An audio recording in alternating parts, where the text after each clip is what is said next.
신앙 고백하심으로 새벽 예배 드립니다.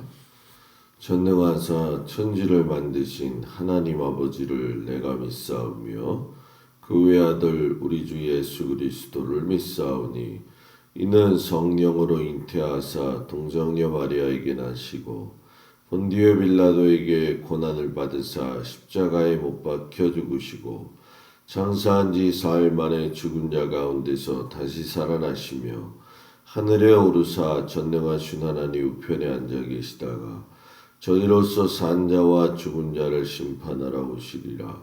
성령을 믿사오며 거룩한 공예와 성도가 서로 교통하는 것과 죄를 사하여 주시는 것과 몸이 다히 사는 것과 영원히 사는 것을 믿사옵나이다. 아멘. 263장 찬양합니다.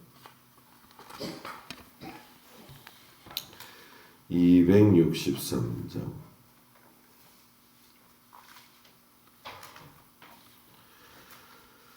이 세상 험하고 나 비록 약하나 늘 기도 힘쓰면 큰 권능 얻겠네.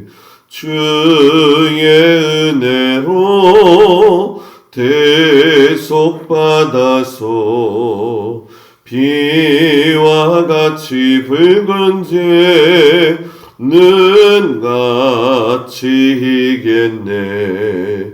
주님의 권능은 한없이 크오니 돌 같은 내 마음 건너겨 주소서. 주의 은혜로 대속받아서 비와 같이 붉은 죄는 같이 이겠네.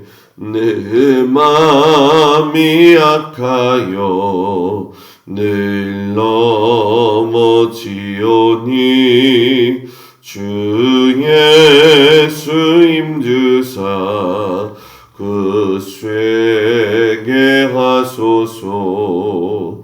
주의 은혜로 대속받아서 비와 같이 붉은 죄는 같이 이겠네. 죄 사함 받은 새 사람 되어서 주 앞에 서는 날 늘 찬송하겠네. 주의 은혜로 대속받아서 비와 같이 붉은 죄는 같이 이겠네. 아멘. 오늘 말씀은 사무엘상 20장, 21장 그리고 시편 34편이 되어집니다. 이 말씀 가운데에서 사무엘상 20장 35절에서 42절까지의 말씀을 보도록 하겠습니다. 사무엘상 20장 35절에서 42절까지 말씀을 나같이 한 목소리로 봉독합니다. 아침에 요나단이 작은 아이를 데리고 다윗과 정한 시간에 들로 나가서 아이에게 이르되 달려가서 내가 쏘는 화살을 찾으라 하고 아이가 달려갈 때 요나단이 화살을 그의 위로 지나치게 쏘니라. 아이가 요나단이 쏜 화살이 있는 곳에 이를 쯤 요나단이 아이 뒤에서 외쳐 이르되 화살이 내 앞쪽에 있지 아니하냐 하고 요나단이 아이 뒤에서 또 외치되 지치 말고 빨리 다름질하라 하매 요나단의 아이가 화살을 주워 가지고 주인에게로 돌아왔으나 그 아이는 아무것도 알지 못하고 요나단과 다윗만 그 일을 알았더라. 요나단이 그의 무기를 아기에게 주며 이르되 이것을 가지고 성읍으로 가라 하니 아이가 가매 다윗이 곧 바위 남쪽에서 일어나서 땅에 엎드려 3번 절한 후에 서로 입맞추고 같이 울되 다윗이 더욱 심하더니 요나단이 다윗에게 이르되 평안히 가라. 우리 두 사람이 여호와의 이름으로 맹세하여 이르기를 여호와께서 영원히 너와 너 사이에 계시고 내 자손과 내 자손 사이에 계시리라 하였느니라 하니 다윗은 일어나 떠나고 요나단은 성읍으로 들어가니라. 아멘. 오늘 아침도 주님 앞에 나온 성도들을 축복합니다. 다윗과 요나단, 너무나도 유명한 그런 언약의 관계인데 우리가 생각했던 것보다도 이 두 사람의 언약은 역사적으로나 또는 구속사 입장에서 봤을 때 대단히 큰 의미가 있습니다.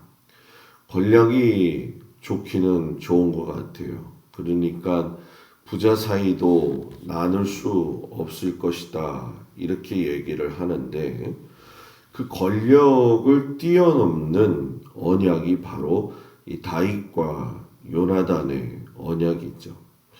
처음에 다윗과 요나단이 만난 곳이 어디였냐면은 다윗이 골리앗을 상대했던 엘라 골짜기죠. 이 엘라 골짜기에서 두 사람의 언약이 시작이 되어지면서 성경 전체뿐만이 아니라 인간의 역사 가운데서 이렇게 깊게 아름답게 맺은 언약은 없다라고 할 정도로 대단히 중요한 언약이라는 얘기죠. 성경 전체에 보게 되면 요나단과 다윗이 언약을 맺어져 가는 과정을 보게 되면 아까 말씀드린 것처럼 첫 번째 그 만남의 언약이 다윗이 골리앗을 물리친 후에 엘라 골짜기에서 처음으로 이루어졌다라고 이야기하죠. 요나단이 어떤 사람이었느냐? 이 사람은 자신의 명예보다도 하나님의 명예에 더 큰 비중을 두고 사는 사람이었죠. 요나단이 그런 마음을 가지고 자기도 하나님 사랑한다고 생각을 했었는데 자기보다도 하나님의 명예를 더 생각하고 사랑하는 사람을 만나게 되죠. 그 사람이 바로 다윗이었던 거죠. 나도 하나님을 늘 생각하고 하나님의 명예가 최고라고 여겼는데 야, 나보다 더한 사람? 저 사람이네 하면서 이 다윗을 보게 되어지죠. 다른 사람들은 다윗이 물매를 가지고 골리앗을 죽이고 또 그 골리앗을 죽이는 과정 속에서의 용기에다가 초점을 맞추고 본 게 아니라 다른 사람들은 그렇게 봤을지라도 요나단은 딱 한마디에 깊은 은혜를 받았어요. 그게 뭐냐면 전쟁은 여호와께 속한 것이다. 골리앗에게 무모하게 달려드는 그 다윗의 모습 속에서 자신과 같은 동질성도 느끼면서도 큰 믿음을 보고 감동을 받은 거죠. 그렇기 때문에 거기에서 이제 첫 번째 언약을 맺게 되어지는 거죠. 요나단이 성경을 보면 끊임없이 그 다윗을 지켜주고자 했던 것을 우리가 보게 되어지죠. 사울을 설득해 가지고서는 막 다윗을 죽이고자 하는 질투와 시기가 극에 달았음에도 불구하고 직접 간청을 하고 요구를 해요. 그래서 사울이 마음을 잠시나마 돌이키게 되었던 것이 이제 어제와 엊그제의 말씀이 되어지죠. 근데 그 아버지 사울이 다윗을 죽이려고 하는 본심을 요나단이 확인하게 되면서 다윗을 도망하게 하기 위해서 더 깊은 언약을 맺지요. 그래서 사울은 실상 자신의 권력을 요나단한테 넘겨야 되니까 그 넘기고자 하는 상황 속에서는 다윗이 걸림돌이 될 수밖에 없었다는 거죠. 그래서 다윗을 죽이려고 했던 것이었기 때문에 사울의 그 결심은 누구도 막을 수가 없는 그런 상황이었다라는 거예요. 그런데 요나단이 이스라엘 왕위는 내 거가 아니라 다윗을 통해서 이루어질 것입니다 라고 하나님의 뜻임을 인정을 하고 나서 다윗에게 그것을 양보하게 되어지죠. 그러니까 다윗이 그 사실을 알고 또 사울이 자기 자신을 계속 죽이려고 했다라고 하는 걸 알기 때문에 오늘 말씀이 그 마지막에 헤어짐에 아주 정점을 찍는, 물론 내일 이렇게 한번 더 만나게 되어지지만 가장 큰 눈물이 흐르는 아주 귀한 언약을 오늘 이렇게 맺게 되어지는 거죠. 그래서 요나단이 보게 되어지면은 14절 15절에서 그런 얘기를 해요. 너는 내가 사는 날 동안에 여호와의 인자하심을 내게 베풀어서 나를 죽지 않게 할 뿐 아니라 여호와께서 너 다윗의 대적들을 지면에서 다 끊어버리신 때에도 너는 내 인자함을 내 집에서 영원히 끊어버리지 말라. 이 고백이요 굉장히 중요한 게 뭐냐면 너 다윗의 대적들을 지면에서 다 끊어버리신다 해도 다윗의 대적이 누구냐는 거예요. 요나단 자신의 아버지였다는 거죠. 사울과 더불어서 그를 맹종했던 그 사람들이 다 끊어져도 결국은 너는 나하고의 관계는 끊어지지 말아야 된다. 이건 뭐 의일이라고 하는 차원을 넘어서는 아주 귀한 두 사람의 사랑의 관계가 보여지는 거죠.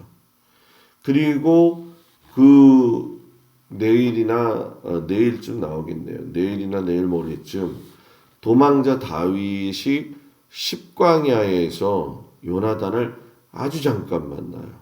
그리고 그 이후에 10년을 도망 다니게 되어지는데 재차 거기서 확인하는 게 뭐냐 하면은 너가 왕이 될 것이다 라고 하는 얘기예요. 여러분 그 자기에게 주어진 권력을 포기할 때의 그 우선순위가 하나님의 뜻을 아는 것 아니겠어요? 요나단의 이러한 자세는 내가 신앙의 삶을 살아갈 때에 나도 내 감정이 있고 내 상황이 있고 내 뜻이 있고 내 방법이 있는데 그걸 내려놓을 줄 알았다는 거죠. 하나님이 함께 하신다고 한다면 그걸 내려놓는 것도 양보의 미덕이라는 것을 요나단이 알았다는 거죠. 애매히 고난을 당해도 진짜 지금 어떤 의미에서 다윗이 고난받는 것 같지만 요나단도 실상 고난을 받는 것과 마찬가지거든요. 그래서 내가 왕 포기할게요. 이거는 내가 힘이 없어서 포기한다는 게 아니에요. 힘이 있는데 포기했다라는 거죠. 왜? 누구의 뜻이기 때문에? 하나님의 뜻이기 때문에. 그래서 10년 지나고 요나단이 블레셋과 길보아 산에서 전투를 하다가 죽게 되어지는데 다윗이 요나단이 죽었다는 이야기를 들을 적에 물론 사울이 같이 죽었기 때문에 그러기도 하겠지만은 그 죽음으로 인해 가지고 백성들과 함께 저녁 때까지 슬퍼하며 울고 금식하는 모습이 나오죠. 그리고 이제 다윗이 요나단과의 언약을 잊지 아니하고 그가 왕이 되었을 때에 요나단의 아들 그 무비보셋을 끝까지 돌보아요. 원래 정적의 아들은 살려놓지 않잖아요. 그런데 그 요나단과의 언약이 굉장히 큰 힘이 되어지는데 이 성경을 보게 되면 이 역사가 어디에서 시작이 되냐면은 요나단이 베냐민 지파고 다윗이 유다 지파잖아요. 근데 수백 년 전에 야곱이 애굽으로 이주하게 될 때에 아버지 편애로 인해 가지고선 요셉이 내려갔다가 그 형들을 그 가난한 가뭄의 그 시기에서 테스트를 했죠. 그래서 베냐민 데리고 와라. 베냐민 데리고 왔는데 베냐민 안 내어주는 거죠. 그때 유다가 아버지한테 그런 얘기를 했잖아요. 내가 베냐민 위해서 아버지를 위해서 대신 잡혀 있겠다. 여기서부터 시작이 된 거거든요. 그러니까 베냐민 지파의 요나단, 유다 지파의 다윗이 언약을 맺으면서 사울로 인해서 권력 투쟁 가운데서 갈등을 뛰어넘어서 진정한 우정으로 발전이 되어지고 솔로몬이 죽고 난 이후에도 12지파가 남북으로 갈렸을 적에도 유다 지파인 다윗을 도와서 같이 남은 지파가 바로 이 베냐민, 요나단의 베냐민 지파가 되어진다는 거죠. 그러니까 이건 단순한 것이 아니라 베냐민 지파와 유다 지파의 깊은 사랑의 이야기예요. 그리고 이 사랑의 이야기가 예수님에까지 여러분 이어져요. 어떻게? 예수님은 여러분 뭐예요? 우리가 잘 아는 것처럼 유다 지파고 그리고 사도 바울은 베냐민 지파죠. 그러니까 성경을 보면 이런 부분이 너무 재밌는 거죠. 그죠? 이 언약이 그냥 이루어진 언약이 아니고 그 언약을 끝까지 지키는 그 두 사람의 모습. 야, 우리도 살면서 이런 관계를 맺고 살면 너무 좋을 것 같아요. 어차피 하나님 나라 가서 다 볼 건데 이런 관계를 맺고 살아간다고 한다면 너무 좋을 것 같아요. 그래서 이 말씀 보면서 야, 이 두 사람은 정말 서로를 위했구나. 근데 어떤 신학자가 이걸 갖다가 놓고서는 다윗과 요나단이 동성애자였다. 이렇게 얘기를 하고 참 천차만별의 사람이 있지만 보는 관점이 그렇게 다를 수 있고 말하는 관점이 그렇게 다를 수 있구나. 저는 여러분들이 다윗과 요나단의 이러한 모습을 뭐 교인들과의 관계도 그렇지만 또 목사와 여러분들의 관계 속에서도 늘 같이 적용을 하면서 또 주변에 있는 사람들하고의 관계 속에서도 그런 믿음의 은혜의 사람이 되기를 축복합니다. 그리고 실상 이 사울이 다윗을 죽이려고 했던 거는 다윗이 골리앗을 죽였기 때문에 사울이 죽인 자는 천천히요 다윗이 죽인 자는 만만히요라고 하는 거기서 시작되어진 것 같지만은 실상은 사울이 하나님의 말씀에 순종하지 않고 하나님의 영이 그에게서 떠남과 동시에 사무엘상 18장에 보게 되면 사울이 하나님께서 다윗과 함께 계시는 걸 보고 거기서 두려워하기 시작한 거예요. 그래서 진짜 문제는 시기와 질투의 문제가 아니라 어떻게 보면 시기의 질투의 가장 큰 대상이었던 그 하나님의 사랑을 다윗이 갖게 되어지니까 그것에 대해서 이제 더 이상 받아들일 수 없게 되어질 만큼의 그런 악한 마음이 들게 되어지는 거죠. 그러니 여러분 참 사람이라는 게 그런 것 같아요. 남이 또 잘 되면 그걸 또 축복하기도 하고 그래야 되는데 그 때가 있다라는 거잖아요. 그래서 사울은 자기가 처음에 그 마음만 잊어버리지 않았으면 별 문제가 없었을 거라고 생각이 돼요. 그런데 문제는 권력, 내가 사랑하는 게 딱 생기니까 하나님보다 더 크게 보이는 거죠. 그러니까 결국 이 요나단과 다윗까지 이르러 가지고서는 헤어지게 되어지는데 그 헤어지는 과정을 보게 되어지면 너무 슬프는 거죠. 여러분 오늘 읽은 말씀 한번 사극이라고 생각하고 머리에다 생각해 보세요. 다윗이 일어나서 절을 했다고 하잖아요. 그죠? 그리고 두 사람이 이렇게 부둥켜 안고 막 울었다고 이야기를 해요. 여러분 다윗은 골리앗을 죽인 용감한 사람이고 요나단은 우리가 말씀 통해서 보지만 블레셋 진영으로 제일 먼저 들어가서 싸웠던 용감한 사람이에요. 세상에서 제일 용감한 두 사람이 세상에서 제일 슬프게 지금 서러워하면서 울고 있는 거죠.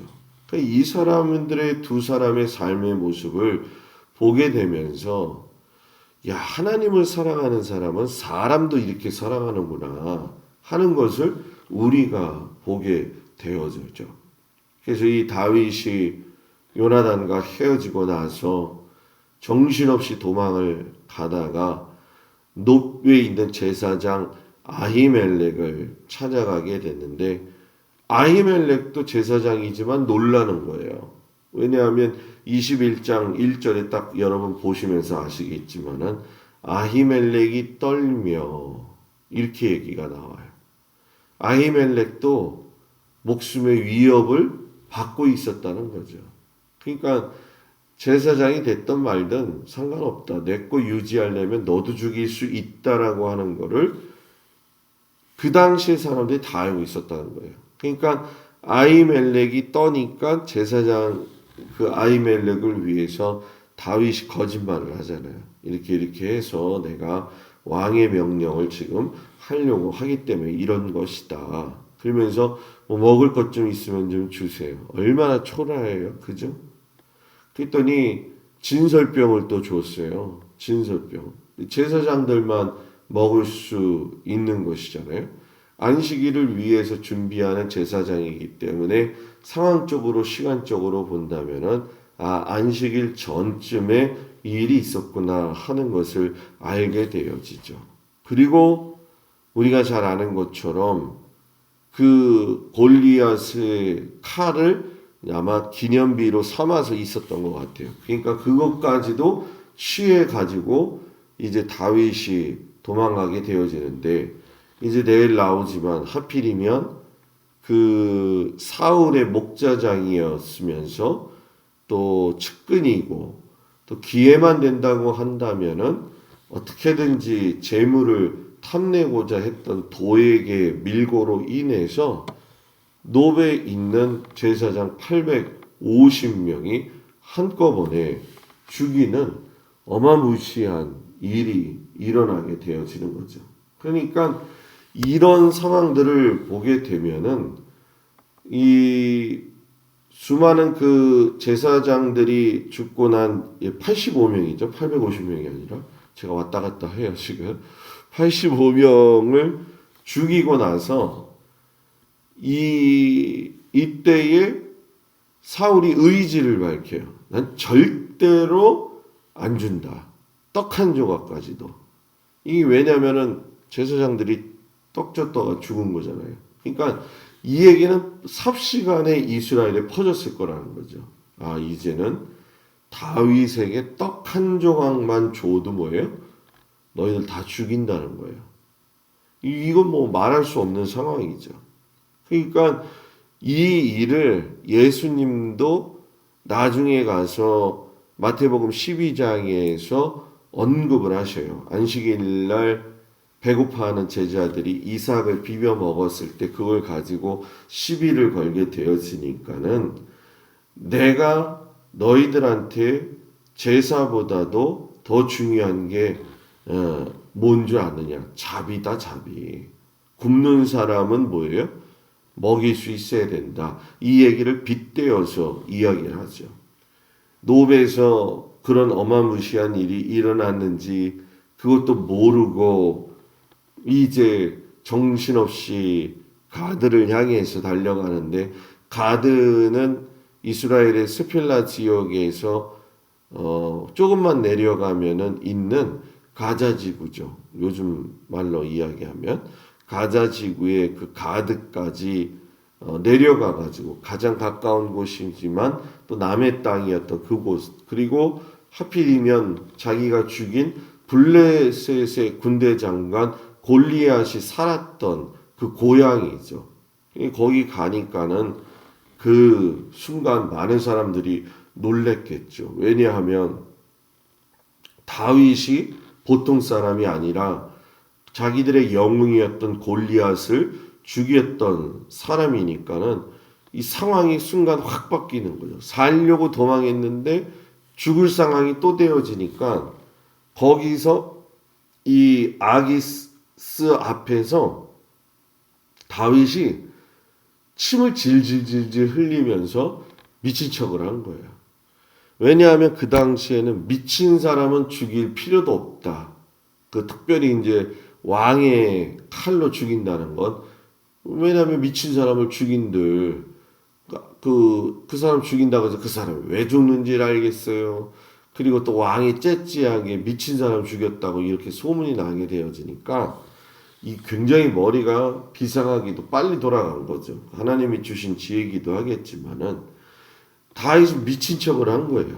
그러니까는 야, 내 칼을 더럽히지 않겠다라고 하면서 야, 저거 내 앞에서 치워버려라고 그때 다윗이 간신히 살아가지고 나오면서 지은 시가 바로 오늘에 읽는 그 시편 34편의 말씀이죠.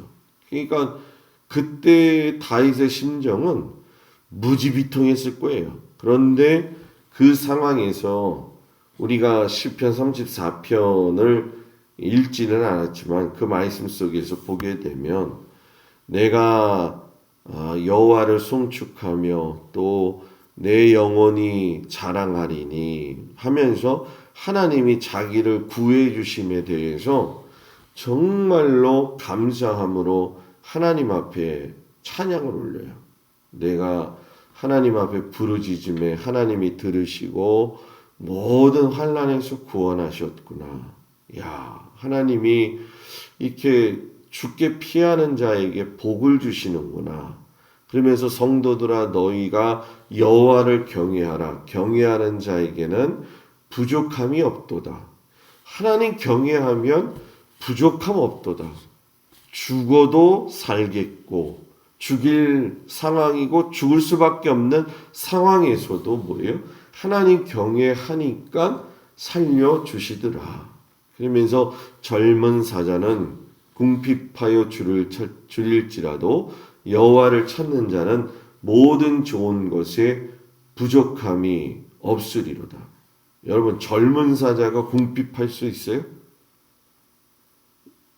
목사님, 그 사냥을 못하면 굶는 거 아닌가요? 늙은 사자는 그럴 수 있어요. 새끼 사자랑. 그죠? 근데 젊은 사자는 실패가 없는 법이거든요. 그러니까 이 얘기는 실패가 없는 젊은 사자의 삶처럼 내가 그렇게도 살 수 있었지만 하나님은 그것보다도 더 여호와 하나님을 찾기만 하면 하나님이 도우시고 부족함이 없도록 인도하신다. 내가 그렇다. 이 얘기예요. 내가 비록 미친 척하고 지금 도망 나오다시피 쫓겨나고 있는 상황이지만 나의 피난처 되시는 분은 하나님이시고 내가 진정으로 의지해야 될 분은 하나님이시고 내가 피해더라도 하나님께 피하면 살 수 있었구나 하는 것을 다윗이 기도로 하늘문을 열게 되어지는 거죠. 그래서 우리도 하나님 앞에 이 34편을 기도했던 다윗의 마음을 달라고 기도해야죠. 하나님, 내 주변의 상황과 나를 치려고 하는 자들이 너무나도 많이 있지만 내가 그래도 하나님 감사합니다. 더 진정하신 하나님의 그 능력이 나를 붙들어 주시고 내가 여호와를 찾음에 여호와가 내게 부족함이 없게 하셨습니다. 이 고백이 오늘날 절실한 우리들의 고백이 아닐까. 다시 한번 깊게 감사하면서 오늘 하루도 주님의 주시는 그 은혜와 사랑 가운데에서 하나님을 높여드리고 찬양하며 살 수 있는 우리 모두가 되어지기를 주의 이름으로 축복을 드립니다. 기도하겠습니다. 아버지 하나님, 다윗과 요나단의 그 언약이 어느 한순간에 인간이 맺은 언약이 아니라 역사적인 사건 속에서 아버지 하나님 정말로 큰 은혜와 사랑으로 똘똘 뭉쳐진 그 하나님의 사랑의 관계라는 것을 우리가 보게 되어집니다. 우리와 모든 사람들의 관계도 그러한 다윗과 요나단의 모습을 하나님 본받을 수 있게 하여 주시고 또 순간순간 도망 다니면서 위기에 처해 있을 때에도 다윗이 하늘을 향하여 하나님 앞에 문제를 내어놓고 기도하고 하나님을 전적으로 의지할 때에 하나님이 구하시는 것을 경험했던 것처럼 우리도 그것을 경험할 수 있는 믿음의 사람들이 되어지기 원합니다.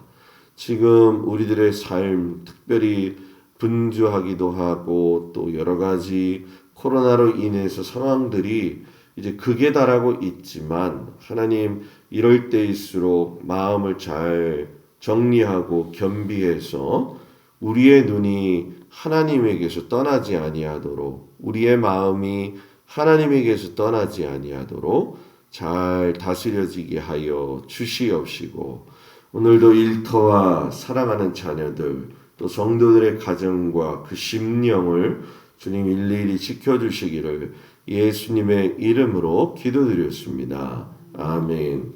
하늘에 계신 우리 아버지여 이름이 거룩히 여김을 받으시오며 나라의 마옵시며 뜻이 하늘에서 이루어진 것 같이 땅에서도 이루어지이다.